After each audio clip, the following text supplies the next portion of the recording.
everyone, I hope you're doing well. I just wanted to give you the opportunity to experience this fantastic little book. This is The Skull by Jon Klassen, and it is truly memorable and a gem of a book. So I can imagine a variety of patrons at my library that I could recommend this to. I could imagine potentially reading it to an older class, an older group of kids, giving it to kids as something that they can experience on their own, even just a kind of story that a parent could read to their child to kind of give them the spooky vibe. But the backstory to this book, The Skull by Jon Klassen, and I'm sure a lot of you are aware of the fact that Jon Klassen is kind of a legend in picture book worlds. He is a Caldecott winner, and I'm personally a fan of a lot of his books, but The Skull really was a special read. And this kind of came to be because Jon Klassen was given a presentation at a library in Alaska, and he arrived to the presentation early, and so he was just kind of trying to figure out what he would do to pass the time, and he picked up a book of folk tales, and in the book he looked through and he found a story called The Skull. And The Skull is a kind of Tyrolean folk tale, and it really spoke to him, and he began to think about it for a very long time after the presentation. And so he eventually was like very inspired by this story, and so he reached out to the librarians of this library in Alaska, and he said to them, I remember this story, it was called The Skull, and it was a part of a book, and I really want to find that book so that I could read this story again. And so librarians, being the way that they are, were able to go on a kind of Mission Impossible quest to figure out what this book is just by the little bit of information that he presented them with. And they found the book, and so he was able to reread the story, and he realized that his brain had kind of imagined this completely different ending to the book, and he was so shocked by the fact that he just was remembering this story so differently than it actually was. And so he decided that this book, The Skull by Jon Klassen, needed to be made, and he wanted to give that little twist that he subconsciously, unintentionally made. And this book is really special, and I can imagine some kids finding it weird, but in a very good, authentic, earnest way. And I just enjoyed this book so much. So I was debating whether I should read it in this video, but I speak so fast that I feel like I'll have an asthma attack as I'm reading it, just from how quickly I went through that kind of like introduction. So I want to just flip through just so that you could get the gist of it. So this is the first page. So it says, one night, in the middle of the night, while everyone else was asleep, Ottila finally ran away. So, of course, we're getting just the beautiful aspects of Jon Klassen's literary style. If you are interested, Jon Klassen actually does sell prints. So I was able to discover this through his Instagram. So he has a lot of different merchandise that you could get, but he has multiple prints from a lot of his books, including The Skull. So if any of these illustrations on the pages speak out to you, I'm sure you could potentially have them framed in your house if you were interested and just wanted to be a nerdy librarian, which is what I wanted to be. And I am debating purchasing one of them. So part one, the forest, the dark, the house.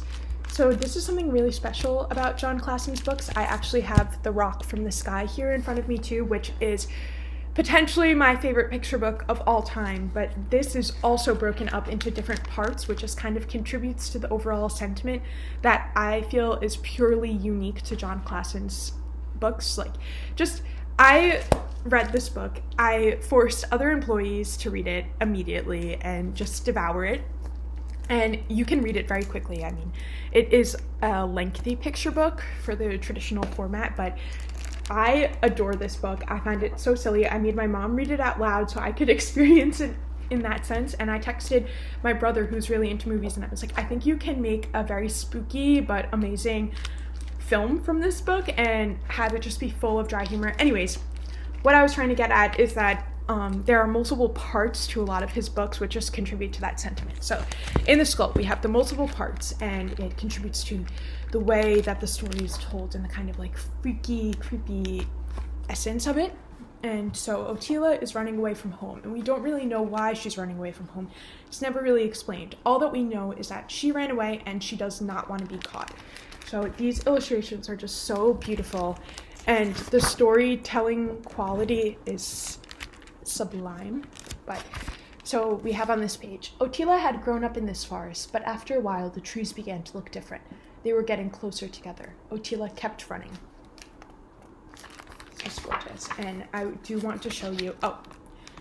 We have in one of the pages the skull as a character is calling out to Otila and going, Otila, Otila. So you see her hearing her name being called. It continues. She lays in the snow.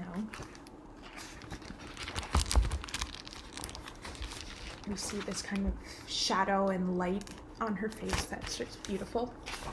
And then this sequence of pages is so beautiful. I want you guys to see it.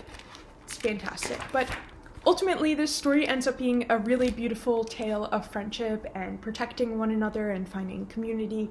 And it's beautiful for so many reasons. It may not be everyone's cup of tea. I will not deny that. I could see multiple people, multiple librarians extremely disliking this book and having very strong sentiments towards it, but I loved it. This is an equally special page. It's just a really special story, and it definitely is not seasonal. Like, I would not recommend this solely during the months of October or leading up to Halloween or anything like that. This is a special book that I just can imagine the ways that I can incorporate this, even if I was going to use it seasonally and do like a kind of like spooky story time. I could see this being fantastic. It definitely has a lot of elements that make me think, oh, I want to read this book out loud, as I was kind of trying to do to you, YouTube viewers, whatever. But at the same time, I could see a child kind of sitting in the library and just having so much fun reading this book and really enjoying it. I have a couple of kids that always ask about like the Scary Stories in the Dark series and even Goosebumps fans. And I think that this would be something that they would really enjoy just for the kind of complete originality that this story has. I've never really seen anything like this, but it's really beautiful and surprisingly touching. And I hope that I sold you on this book. I rate it 5 stars. I love it. Fantastic. Please read it. Please check it out. It's The Skull by Jon Klassen.